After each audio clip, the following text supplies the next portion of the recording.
Welcome to another episode of the 2-for-1 podcast. I'm your host, Dion, and alongside me, coming to us live from the state that allegedly just had their water systems targeted in a cyber attack, it is the man, the myth, the Nate. Mr. Taylor, how's the water up there? Where do you find this stuff? Look, man, I don't really know what I'm talking about with these intros. I just Googled New Jersey, looked for some headlines, and that's what I found. I haven't drank any tap water today. I only had bottled today, so I don't. Okay. I think I'm good, right? I was gonna say, I hope you're staying hydrated. Good thing I don't shower or anything, so it doesn't matter in that regard. Oh, yeah. So you're good to go. You're good to go. No brushing your teeth, there we nothing go. like that. So you're all good to go. Glad to hear it. Josie's here as well on the ones and twos. We'll be bringing us all the relevant information we need. Josie, how goes it? It's going great, man. I'm glad you didn't look up Ohio news right now. It's getting pretty bleak. What is going on in Ohio that I don't know about? Just Google Max Miller, and you'll see a whole bunch of stuff. Oh boy! All right, well, I got some homework for after the pod. But joining us for today's episode, live from the city that I will actually be making a pit stop in less than 48 hours from now, as we record here late Wednesday afternoon. It is the voice of the Los Angeles Clippers radio broadcast. Mr. Carlo Jimenez himself is here. Carlo, thanks so much for coming on. We're very excited to have you. How are you doing? Dion, I am excited to be here, and I'm glad you can finally explain why they shut down half of LAX for your arrival. I mean, they're getting ready. They're cleaning the streets. I was like going to the airport, like, why can't I access Terminal 4? And now it all makes sense. So yeah. It was kind of like, some late planning. So, we didn't get the most notice out to LAX. But, yeah, my apologies. I'll be in and out, though. Don't worry. This feels like a good time to announce your presidential campaign for 2028. No, dude, come on, don't spoil. Sorry, don't spoil. okay, God, no, sorry. I'm at least I think 2 cycles away from being old enough, but okay. Getting up there. But anyway, before we dive into Clippers offseason and their outlook heading into 2026-27, I wanted to discuss your career path and kind of how you got to where you are today as the Clippers radio guy, and maybe what might be coming next for you as well. So I just want to start by asking, what really piqued your interest in broadcasting to begin with? What's that kind of origin story? Yeah, it's kind of a roundabout story. So I grew up in the Bay Area, in San Jose, in this suburb called Campbell. And my dad is actually a ceramics artist. So I grew up going to a lot of art museums as a kid, which is if basketball is on one part of the spectrum, art is on the other. You'd think they're actually a lot closer. But as a kid, that's how it felt. It was like, why are we in art museums? This is the last thing I want to be doing.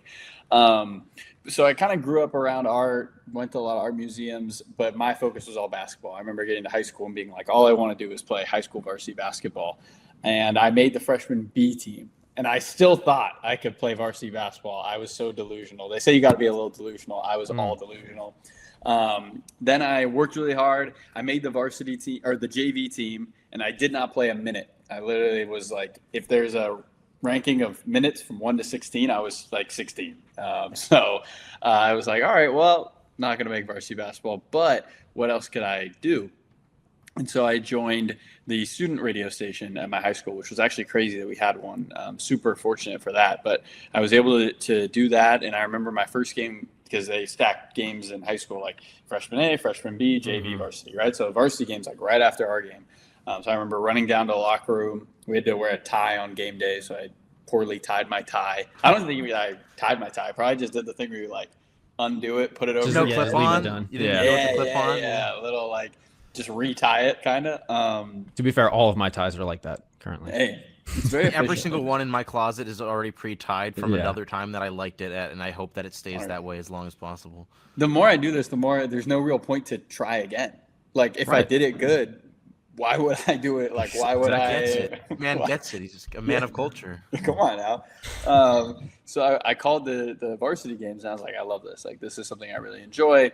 I eventually got to meet a mentor when I was really young who kind of helped me along, Jack Benjamin, figure out the nuts and bolts. And he kind of broke down broadcasting, and it was very much like sports.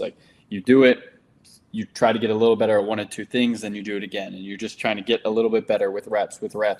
And you get good enough, and you can kind of be creative with it and be able to paint a picture on radio for athletes who are at the top of their game, moving at 1,000 miles an hour. And when I do it now, I often think back to the younger me who was going to art museums, because there is some artistry to what I do now, and which is kind of fun because I hated art so much back then, but now I appreciate the task of describing things live, improving my job, while trying to let the listener at home know what the heck is going on in a basketball game.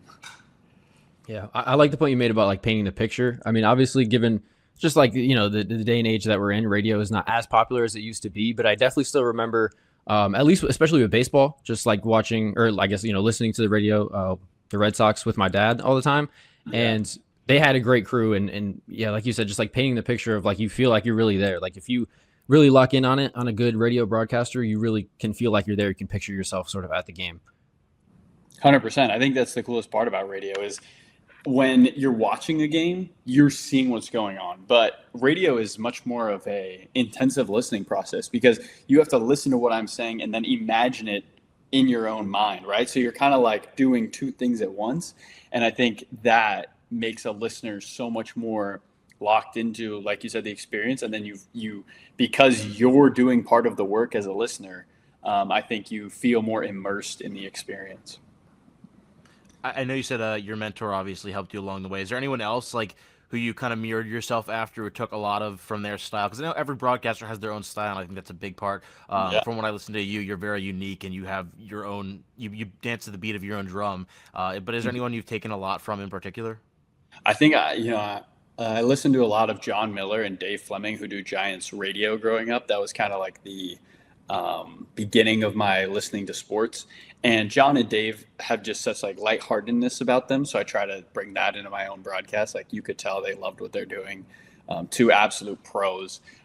Mike Breen, I listened to a lot of Mike Breen growing up. Grew up in the Bay Area, kind of during the peak Warriors run. So Mike Breen was on the television a lot when I was a kid. And then I would say Tim Roy, who does Warriors radio, pretty big influence. Kevin Harlan, he was a huge influence. There's so many people who I've kind of listened to and take things from. Even now, like I'll listen to other radio broadcasters in the NBA, and I have a notes app on my phone, and I just write down phrases or ways I like that they describe stuff. Just always trying to. If you steal from many, they call it art. So that's what I'm doing. There you go. What's a recent one that you remember stealing from like the end of the season? Oh, it's a good question. Somebody, I think it was Jason Benetti, was calling March Madness. So like my favorite 2 days of the year are March Madness, the first and second days, because Westwood One has a whip around show where essentially they just like they have 4 games going on at once. So I am like living in my notes app, and he had one that said "dents the front rim," and I was like, I like that. Like that's pretty good. I'm gonna use that. So yeah, just stuff like that. Nice. So I know you said you got your start in high school, but when you were in college, you got your radio station, obviously with USC. Yeah. What were you able to do in terms of being able to do more than just college radio stations? I know a lot of people do stuff for their college radio station, but you branched out and did other local stations. I saw from at least, unless Google lied to me, correct me if I'm wrong. But how did you go about like trying to get those opportunities, and what was that experience like? Just being able to work all over and get a feel for different stations. Yeah, one of the best things I did was go to school in a big metropolitan area, because even if I couldn't get reps at USC, there was a ton of opportunities around USC. So I literally emailed every community college in an hour Uber because I didn't have a car. I was like, I'll call your games for free. Like, yes, just give me a chance. I ended up, shout out El Camino Community College. They gave me an opportunity. A USC student had done it before, Keith DeMolder. And he was like, yeah, I'm leaving. And if you want to do this, they have opportunities. So I think they paid me $40. I think it was like $80 to Uber. So I was like coming out minus 40, but I was getting an opportunity. And that was a lot of fun. I tried to work at any like sporting event I could because there was an opportunity then to network. So I remember I was a backup spotter for the Chargers for a season. And essentially all that meant is like I had to go to the games, and if somebody's spotter, who is the person who points to the broadcaster's board about who makes the catch, who makes the interception, they kind of help them with, who makes the play, so the broadcaster can focus on other things. And also he's got a second pair of eyes in case he's unsure.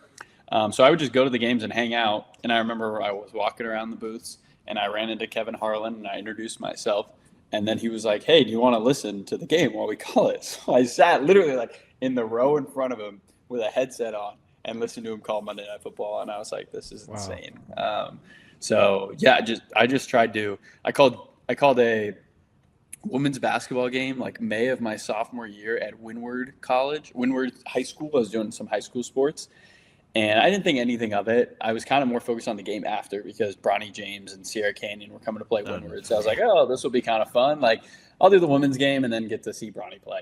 Bronny didn't end up playing, but who I did see play was a girl who scored 44 that game and the first 18 points, and her name is Juju Watkins when she was a sophomore. Yeah, I was like, hey, this Juju Watkins girl, she's gonna be pretty good. Yeah, she's all right. She's kind of good.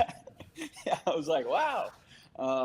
So yeah, I got to do a bunch of cool stuff by just pretty much emailing and continuing to ask if there's any chance. Like, I remember that basketball game I got with Juju was something they called me the day before, and I had been like asking these people for any opportunities, and they just had somebody drop out, and I got lucky. Wow, that's awesome. I assume I was going to ask, but I assume that's probably your favorite game that you've called prior to joining the Clippers.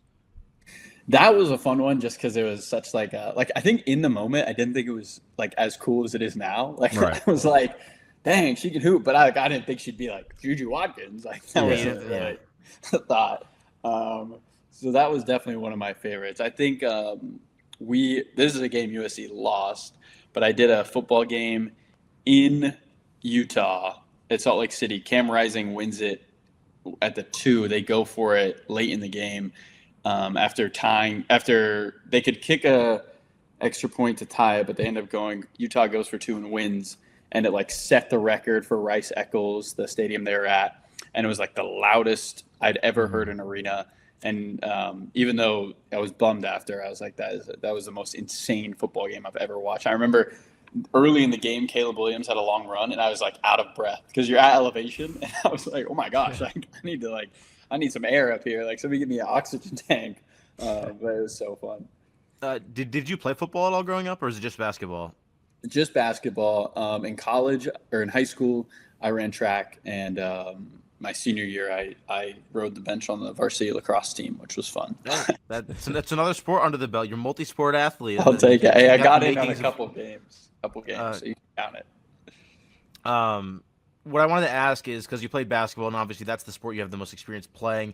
You were a practice player too for USC, I believe, right? So yeah, good research. I just wanted to ask you, like, what do you feel like being able to call this? I know you call football as well, but being able to call the sport that you actually played in and have experiences in as a player, although not like you weren't making the NBA or whatever, you were too good for that. That would have been unfair, and they couldn't have you in the league. Like, what do you think pros and cons are to calling basketball, or do you think your strengths come from in basketball in terms of having that background as a player?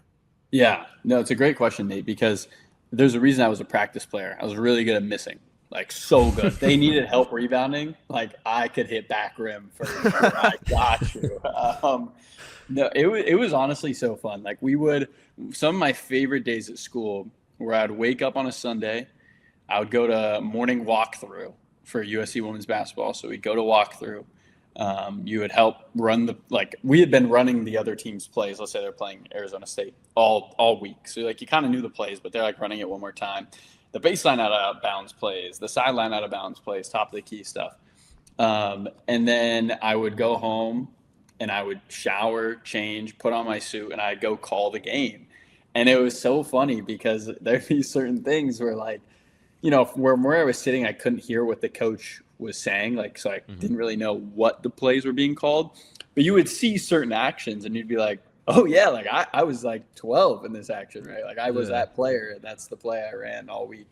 So, yeah, that was really cool. I don't know if I learned much from that other than like what it means to be around a team, kind of how a team operates, like getting an understanding of an inside scoop to like how the assistant coaches work, what do they work on, what does the video coordinator do, understanding what a director of operations does.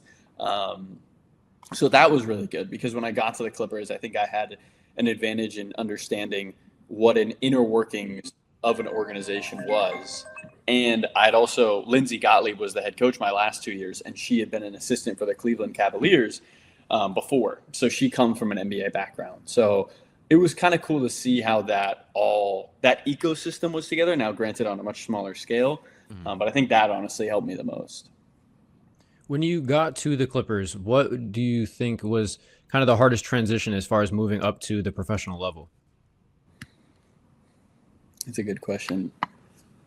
There's just so much more, not more. Honestly, the easiest part, because the part I was most familiar with was calling the games. Like that is where I felt most comfortable. Like balls up. All right, I've done this like hundreds of times. It's the travel. Like you're, one day you're in Milwaukee, then you're in Minnesota, then you're in New Orleans, then you got a day off, then you're in LA, and it's like, how do staying on top of that, trying to sleep enough. That was the first time I really went full time with the content, so like posting every day. And that first season, I had to edit my videos, or I didn't have an editor, so I was editing all my own videos. And so I remember there were times where I have Premiere Pro open and there's 15 minutes on the clock, and I'm like, dude, I gotta I gotta lock in here. Like I can't be editing TikToks right now. So yeah, that balancing it all was the hardest part, with the travel and the social. Thankfully, there's a great group of people we have on the radio side that have been there for a long time, so they kind of helped me along. But it was all very new. Having to I had to get another suit because in college I just wore the same one every single time.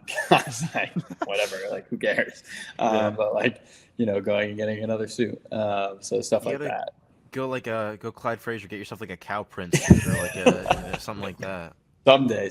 Once I got the basics in, then I can go crazy. But I'm still building the basics. When you're doing TV for the Clippers, or when you make it nationally, then we'll have you in the cow print suit. I'll be looking forward to that. I got you. Yeah, first national TV broadcast. I need that. Yeah, we need the cow print. It will be my last one too, but it'll be worth it. That's a good transition too, because I wanted to ask kind of like, what is the long term goal? Is there like a certain benchmark you're looking to get to, like a certain job you kind of have your eye on in the long term? That's a good question. I think I try to, and something that's helped me, honestly, in I haven't had a long professional career, but just in life, is trying to just do the best at where I'm at. I think that's always led to more opportunities. I think like when my feet are in the ground and I'm just 100% into what I'm doing, I think you gain a lot of skills, and people also see that, right? So when people are going to hire, hey, is Carlo just trying to hop and move on? It's like I'm all in what I'm doing. Obviously, eventually, I would love to do a couple like national basketball games or national TV games or something like that. But in no rush to get there. I'm really enjoying what I do. If you'd asked me when I started calling those games as a JV bench warmer, I would have said I want to be an NBA radio play-by-play guy. Like that was the dream. And so to be here is still a pinch me moment every day. Yeah, that's awesome. I think it's cool to hear you say that too, just like because you grew up a fan of basketball, you grew up playing basketball, and like I think at the end of the day, all of us who want to work in media and all of us who do, and no matter where you are along, it's like you're fans at the end of the day, and I think it's cool to just hear the people see that and like actually like appreciate like where they are at, because you have such a cool job, and like I'm not just trying to say that to butter you up or anything, but like you have such a cool job, and I think it's really cool that like you appreciate that and you acknowledge that.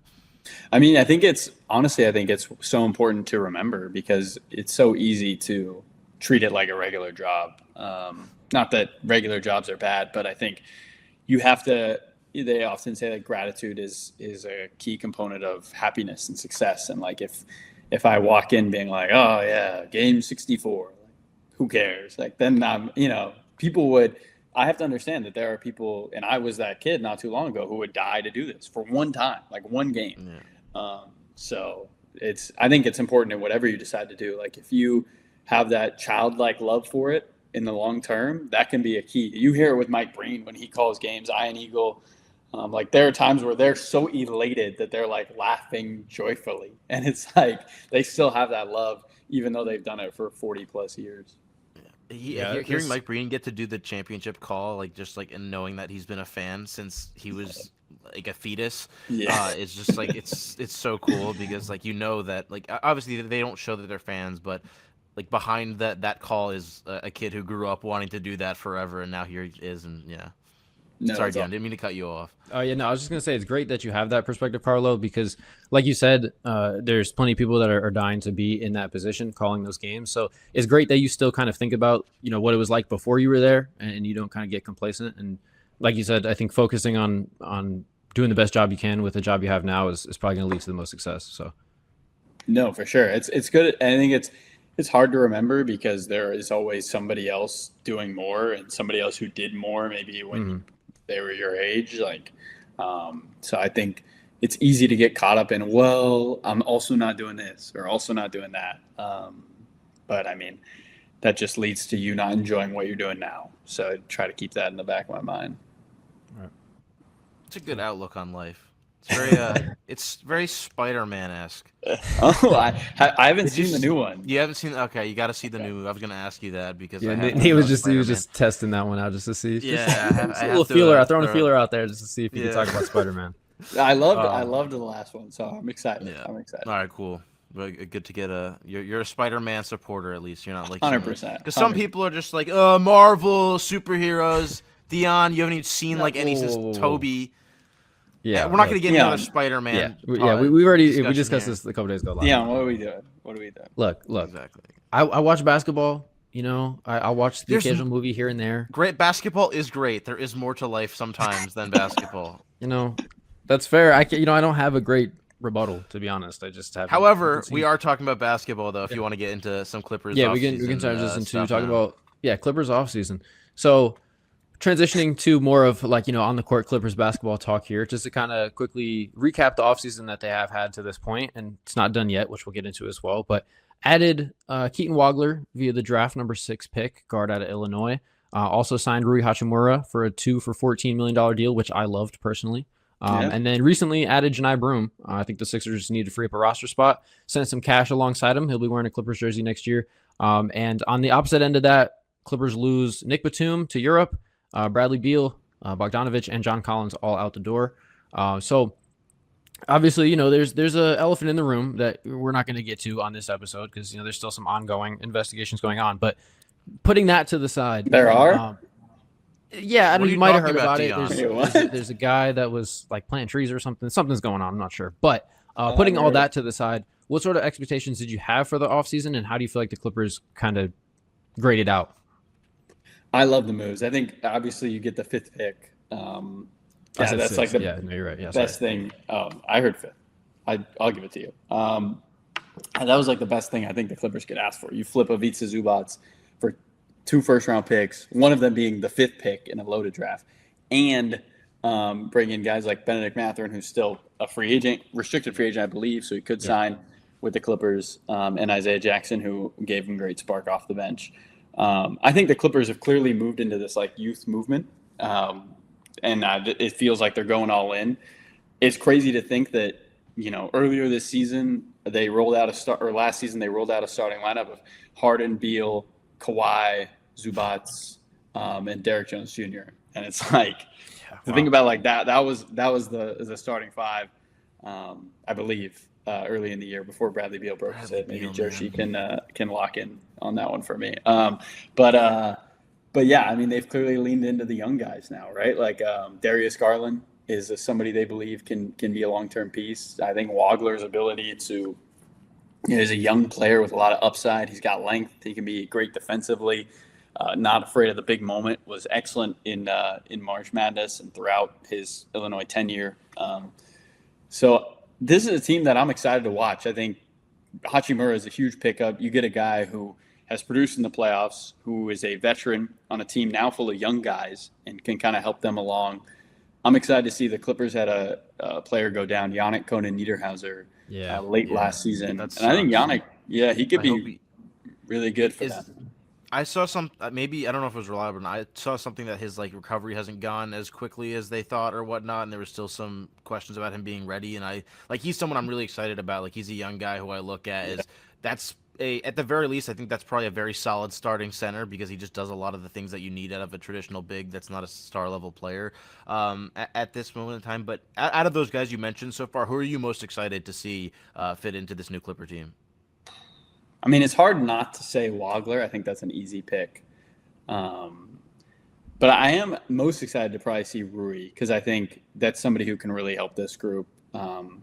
The Clippers a couple of years ago in 2018, 2019, kind of rolled out a similar group of young guys plus some veterans. Tobias Harris was on that team. I'm still mad that season that Tobias Harris was not an all-star before he was traded to Philly because they were way better than everybody thought they were going to be. Tobias was awesome, and then his reputation has been very different since. Anyway. Yeah, it's been a little up and down. But, hey, he's turned it around. He had a great reputation in Detroit. and then the contract at San Antonio. Yeah, I think it kind of reminds me of that team. Like, there is not a lot of expectations on this group. They're losing a lot of star power, but I think there's a lot of upside. And the Clippers, you have to give them a lot of credit. They've brought in guys like Jordan Miller, who was a second-round pick, Kobe Sanders, who was a late second-round pick. And those guys played consistently for the Clippers last year. Kobe Sanders played 70 games after being the 50th pick in the draft, starting some games for the Clippers.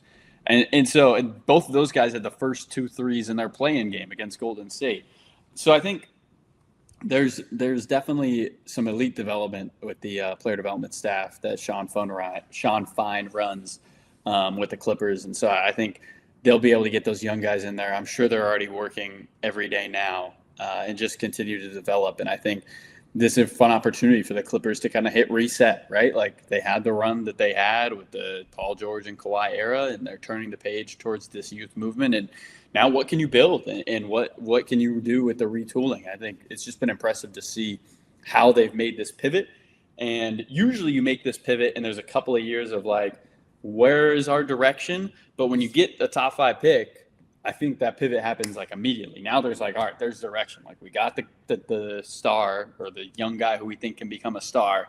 Now let's try to find a way to be a contender in a couple of seasons. Right. Yeah, you mentioned the youth movement. Josie, can you pull up the Clippers' future draft picks here? Because obviously, infamously traded a lot of them away. That Paul George deal is starting to wind down now. I think Josie's going to verify for me. I think there's one more pick owed still. Not related to the Paul George trade, but this year's Clippers pick is going to the Thunder. I think it was a James Harden trade. Right. Yes, correct. Yeah. What else do they owe moving forward? So it's a swap with the Thunder this year, so they will still have a first-round pick. Then it looks like maybe in 2029 they get that extra Indiana unprotected pick from the Zubats trade, and then have their own picks going forward after that. Okay, so it's actually much better than I realized. So they really can kind of go full force with the youth movement here. They're out of most of the mud. Like, most of their picks that they owed are now done. Like, the Paul George trade is finally complete after this draft. It's like, we're all like, the Clippers have the sun is, you can see the horizon now. What a seismic move that was. That's one of those rare NBA moments where, like, I still vividly remember where I was when I found out. Yeah, I was at work. This is my summer job, working on the beach. I was renting out some paddle boats. I was sitting in a little gazebo, and there it was. Crazy. Yeah. That's when we used to track the planes, and then we didn't really do that for this LeBron thing, which was not. That was back when, like, the first 60 seconds of free agency, every single agent in the league, you just turned it to 100, and they just negotiated deals in 60 seconds because obviously they weren't doing any conversating before the time or anything. So I remember that one coming across right away. It was that was a crazy day in NBA history for sure. So it's finally over. One of the things that was just mentioned, because I know you, Carlo, you mentioned Darius Garland. Do you think that he's like part of their long-term future? Like, is he someone that they just got because the value was too good to pass up, or is he someone that, in your eyes, the Clippers view as this is one of our building blocks going forward? Yeah, I mean, I think right now it feels like they view him as a building block going forward because they feel like, let's get a healthy season of Darius Garland and see what we got. I mean, this is a guy who was a 2-time All-Star. I think he's 26, 25 years old last year. Young player with a lot of upside who's been on teams that compete for championships. And, now the keys are his. Like, in Cleveland, it was clearly Donovan Mitchell's team, and Darius Garland now holds the keys. And so what does that look like? I think as much as this is an audition for guys like Keaton Wagler, Jordan Miller, Kobe Sanders, the young guys, it's also an audition for Darius Garland, like it is every day with every NBA player. But I think this is a true first time in his career where you look at the roster and you think, all right, Darius, like, you're the vet. He was drafted to a Cleveland team with a lot of veterans, Kevin Love, Tristan Thompson, and learned from those guys.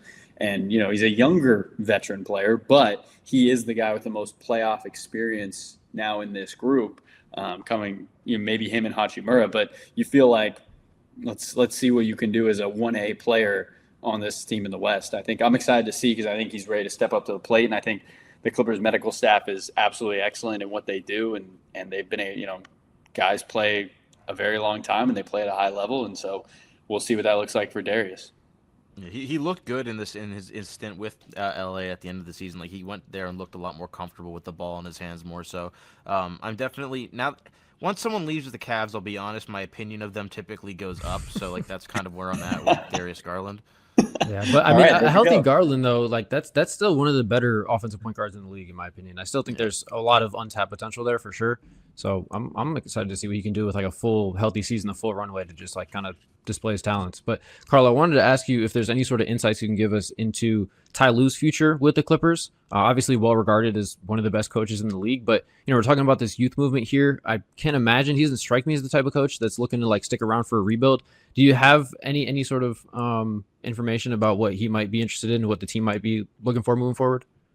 Yeah, it's a good question, Dion, because Ty Lue hasn't been a guy to really coach young players in his career, right? Like when he was in Cleveland, they were playing for championships. Even when he was before that an assistant with the Clippers with Doc Rivers, they were competing for championships.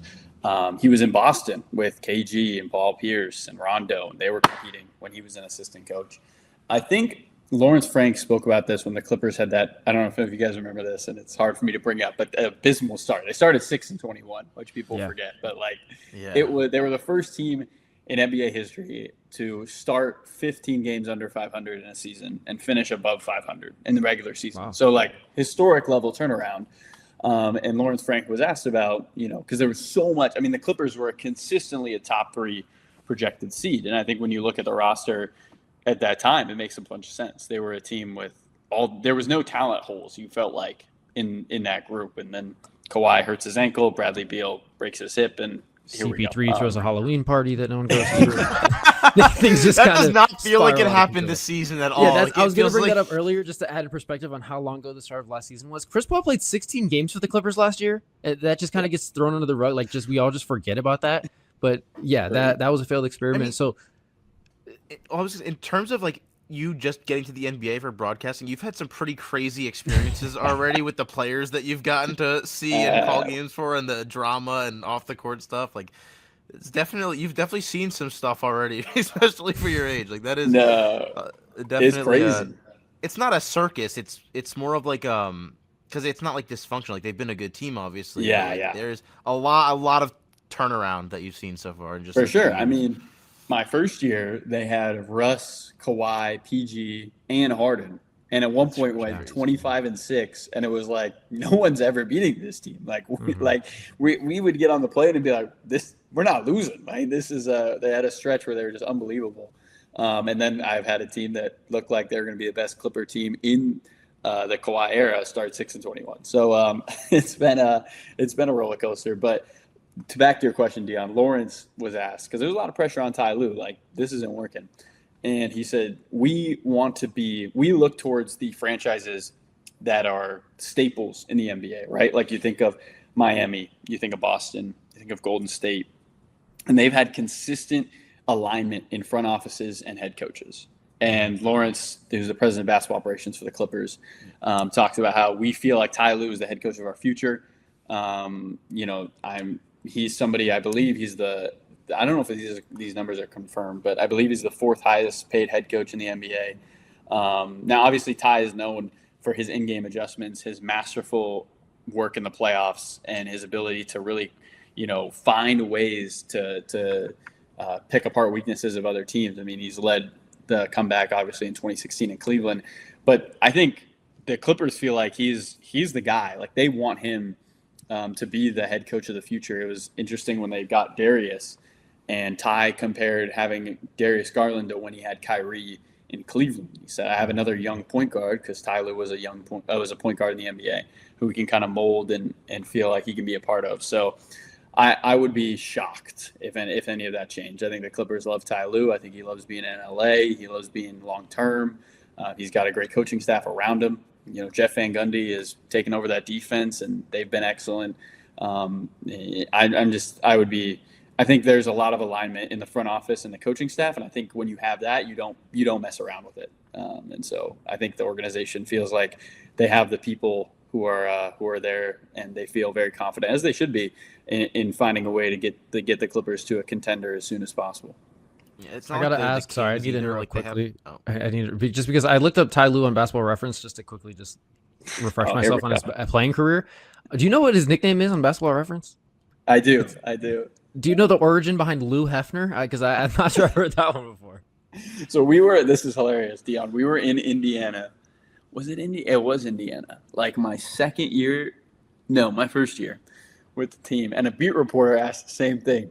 He goes, Ty, on Basketball Reference, your nickname is Lou Hefner. What does that mean? And he walks out, he walks out of the press conference. He goes, man, that was a past life. And he walks out. And so I thought that was funny. I was That's like, hilarious. Yeah. I didn't know that either. That's I don't think anyone knows. I don't think anyone. Yeah, only Ty Lue and whoever gave him that nickname know why that's his nickname. But That's that was interesting. funny. Well, just to kind of wrap up Clippers offseason happenings, we mentioned Benedict Mathurin earlier. He is kind of the one looming question for them this offseason. Restricted free agent. There's been some rumors. I've heard the Pelicans as probably like the biggest team that might come in and steal him. How do you feel like, I guess I'll ask it this way, like, how do you feel like his fit is moving forward with this roster, knowing that Garland is probably a building block in the backcourt? Like, I am a big fan of Mathurin's game. I really like his scoring arsenal. Don't really know if he's, for one, more destined to just be a six man, and if not, if him playing with Garland as a starting backcourt makes sense. But I want to get your take on like his fit with the future of the franchise. Yeah, he had a great start to last year. I think he led the league in points off the bench after the All-Star break. If you go to total points, he was excellent for the Clippers. Kind of struggled a little bit towards the end with the 3-point shooting, but he hit some big shots in that play-in game against Golden State. I think for the Clippers and probably Benedict Mathurin, like I'm curious to see what the number is like, because I feel like that's probably where the sticking point is, right? Like, is Benedict's a young guy? Like, he's 23 years old. Entered the NBA young after 2 seasons at Arizona. He's clearly hungry, wants to win, works hard. So I don't know. I'm curious to see what goes on. It's a good question, Dion, because there is an opportunity with the Clippers, right, to be a part of this competitive group that you can play a little bit long, maybe with a little bit more leash, because there isn't maybe those championship expectations. He's not coming off the bench. Maybe he gets a little more starting role. Who knows how they decide to play it. But then also there are obviously other opportunities out there, it seems like, for Mathurin. So I'm interested to see. I'm rooting for the guy either way. Super nice dude.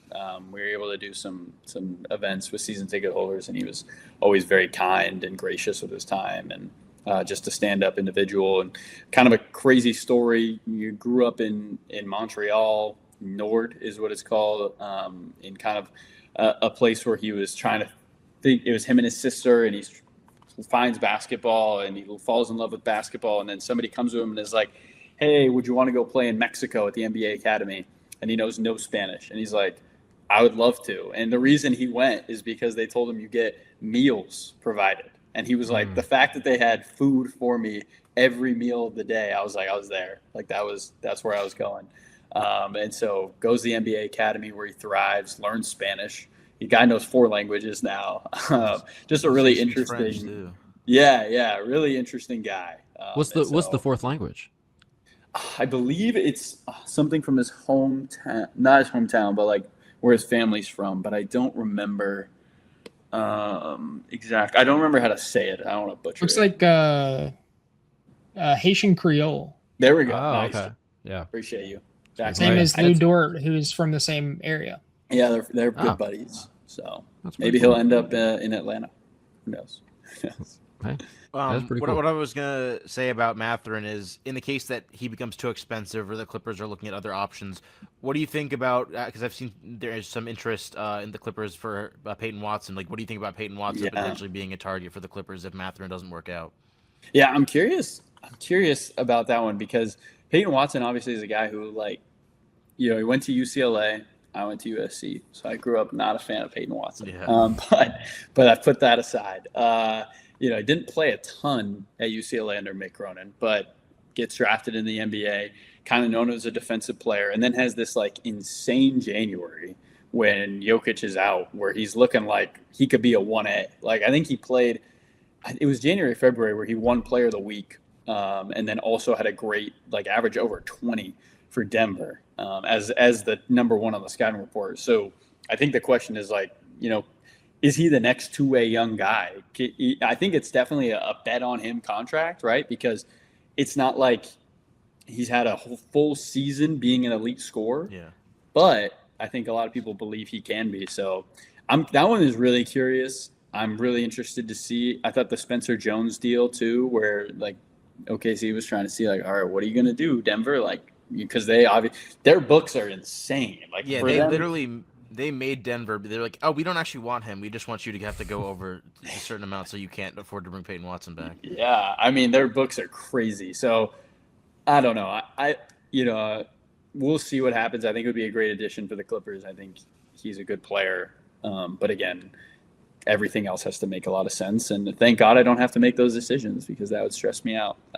So I just wait and see where the roster is on day one, and that's how we go. Day one, starting center, Janai Broom. There we go. Shout out Janai. He's gonna play. I think That's scary. They've got Brooke Lopez, Yannick Conan Niederhauser's got to come back from injury. Isaiah Jackson can be a little bit of a small ball five, but I think you give Janai a shot. Never hurts. I'm interested to see. Am I just kind of like making this up, or is there just like a slew of guys who have played for both the Sixers and the Clippers, particularly big men? Like Montrezl Harrell comes to mind immediately, but I feel like Janai Broom is just the next in a long line of bigs that have played for both red, white, and blue teams. Yeah, no, it's actually insane. Like I remember my first year in the league, I had a stat on one of my boards that was like 8 guys playing tonight have played for both of these teams. Yeah, it's great. I mean, Nick Batum played with both of them. Robert Covington, if that name rings a bell, played for both. I love Robert Covington. He was a dog, man. He's a dog. Shout out. He's called Big Shot Bob. That is not Big Shot Bob. Modern day Big Shot Bob. But yeah, no, there's a lot of crossover. What's Brooke Lopez like? He seems like a very fun guy. I met him when I was like 8 years old at a basketball camp. Yeah, great dude, super kind, loves his family, like really big into family. Obviously he's got the house in Disney World, which is pretty insane. I've heard from a story one of our beat reporters wrote that house has themed rooms. So it's not only on Disney property, but there are themed rooms with like secret doors that go to each room, which like, how do you build a secret door for a 7-foot man? Like that's not that secret, but I respect the effort. No, he's great. Super nice guy, hard worker. Like he's in the gym a lot, every day he's in the gym, day off, day of a flight, day after a back-to-back, like he is putting in work. And I know a lot of people respect that. And also just a great, like, you hear Brooke Lopez when he's on the defensive side of the floor, which I think is an underrated skill. Like he's a very loud and big communicator with this group. Is there anyone in particular that you've kind of gotten a close personal relationship with? Because we talked about Peyton Watson, our guy Nick from he works at DNVR Sports, so he's not nearly as plugged into the team as you are, but he's built a really close relationship with Peyton Watson actually, just from being around the team. And I was just curious if like you've kind of had that same opportunity to get to know some of the guys. Yeah, I've definitely gotten to know some of them. I don't know if I would classify any of my relationships as that close. Like you say hello, ask how they're doing, things like that. I don't know. Like I'm not in media scrums after games. I don't go into the locker room. We only get interviews if we win. So kind of depends on if we get an interview post game. So yeah, it's kind of, I would say everyone's very friendly. Like everyone's very kind. They say hello. So, people know your name. So I think it's it's kind of dependent, but I don't need anything from them per se, like maybe a beat reporter would, where they're trying to report on information. And so it's a little bit different in that sense. Gotcha. We want to get you out of here in time because I know you said you had to go at about 5, so we'll wrap things up. But before we do it, I guess we can move a little bit away from the Clippers. I just wanted to get your thought on the NBA as a whole. Like, is there a team this offseason whose offseason double up? Is there a team whose offseason you've really liked that's not the Clippers, who you think hasn't gotten talked about enough? I mean, obviously like the Sixers and that, so maybe more under the radar team. Okay, I think the Wizards are a top 6 seed next year. Wow. Crazy take. The top rope, Carlo. Okay. All right. But I like what Brian Keefe has done. I think they have plenty of good players over there. I think AJ makes them legit. Anthony Davis, if you can play 50 games, Trae Young and him in a pick and roll is still hard to guard on the defensive side. And I like whenever the Clippers would play the Wizards, you walk away being like, that is a team that plays hard. Like, they play hard. And I think playing hard wins you games in the NBA. Like, it truly does. And I think they're going to be good. And they're going to be going for it. Like, this isn't a rebuild anymore. They got their guy. Trey Johnson is an elite shooter. Bilal Coulibaly can play great defense. I saw a video Bob too that he Carrington is reworked on his the jump team. shot. I saw Carrington. I saw Coulibaly kind of rework his jump shot mechanics, so he's a guy I've been high on. I'm actually excited to see what he might be able to do with like a real playmaker, a real big man. If they're the 13th seed in April, but that's why if people are asking like, all right, I think Washington will be good. I think Washington. The thing with the East is I think there's going to be like a 2-game difference between like the 5 seed and like the 11 seed next year. It's going to be such a clusterfuck in the middle that I have no idea what's really going to happen there. It could happen. Actually, I lied. I have one more question because you made me think of this because you said the Wizards. Is there you don't have to answer this, but is there an arena that you dread going to, like whether the travel or just getting to the arena or into it? Is there an arena that is like, oh God, I don't want to go here? I don't know if there's one that's dreadful. There are like ones that are tougher to see in. So like, for example, in Boston, you're like in the corner behind the baseline. It's crammed in there. Yeah. Yeah. So it's a little tough to see, but the crowd in Boston kind of makes up for that. They're very loud and do it no matter when you play. So it's like, it's fun. All right. I'll be more positive then. You don't have to answer negative then. What's your favorite, like a non-Clippers arena? What's your favorite arena to go call games? I love going to Chicago. Selfishly, we are on the floor in Chicago, so it is a lot of fun. And I often have to remind myself to call the game and not get distracted by what's being said or what guys are talking about because I'm like, I'm so close. Benny the Bull. Exactly. Yeah. Benny the Bull. Let me tell you, sometimes I'm looking left and the play's on my right, and I'm like, man, what's Benny up to? Josie actually has a full body pillow of Benny the Bull that sleeps with him every day. Hey, that's supposed to be a secret. Hey, we're revealing all kinds of secrets on the spot today. You know, is it fair to say he's a top? Is he number one mascot? Is he top? Probably. I feel like most lists have him as like shout out to Stuff of the Orlando Magic. It's just an insane name for a mascot, but shout out to him. Last thing I wanted to ask you, also arena related, about the Intuit Dome. Actually, is it as cool as Steve Ballmer wants me to think it is, or what's the experience like in there? I'll tell you this. You could go to 29 NBA arenas. I was like, did somebody share? And I was like, we did. No, we don't. Yeah, just you guys. You can go to 29 NBA arenas, and you could go to Intuit Dome, and you'll be like, this is like none of the other 29 because of the way it's set up, the Halo board up top. You know, nobody has the 360 double-sided acres worth of 4K. The Clippers really do prioritize fans, which I think is very cool and speaks to Steve Ballmer. There's a lot of talk right now about owners and money, and Steve took the seats right behind the hoops and made them cheap and made them accessible to fans who get there early, who can sit close, and who want to cheer for the team. And I think props to him, like major credit to him on being able to prioritize fans and prioritize people who love the team. And I also think that the tech is like nothing you'll ever see. You hear people talk about, we have to set up an app and do your Face ID. And like, yes, it is a couple more steps. But the second time you go, you're going to be like, wow, I got all my food, walked into the arena, and didn't touch my phone. Like, didn't have to pull out my phone. So I think that part's pretty cool. I would say it's just like them. And then the outside, there's a full-length basketball hoop court so people can play before the game and after the game. So like, after people are shooting hoops until they kick them off the floor. And then in the third story of the arena, kind of the terrace level, there's like a shooting machine and like a passing game you can play. Oh, wow. It's pretty cool. I think it's one of one. I don't go to any other arena and go, this is like Intuit Dome. Right. and no lines for the bathrooms, right? I have not waited in a bathroom line. I have to go to this arena. Yeah, no, it's insane. It's insane. They literally, this sounds crazy, but this is what they did. So when they were building the place, they would put a full section worth of people, like all in a section, and they'd be like, "All right, everyone get up and go to the bathroom." Like Let's simulate this. So all those people would get up. I don't know if they actually went to the bathroom, but they would go to the bathroom, do the whatever, 30 seconds, and then come out, and they could all get back in 2 minutes. And I think that's like when it's tested that much, then like it's super easy. It's honestly a game changer, because when I was downtown, I would have to like take my headset off at halftime and literally run to beat the line, or I was not getting to my seat back before the second half started. Wow. And I do not have to worry about that at Intuit Dome, which is nice. I could kiss Steve Ballmer for that, because that has been one of my biggest pet peeves of any NBA arena ever. Like, I cannot pee at Knicks games, because if I go, I'm going to be waiting in lines down.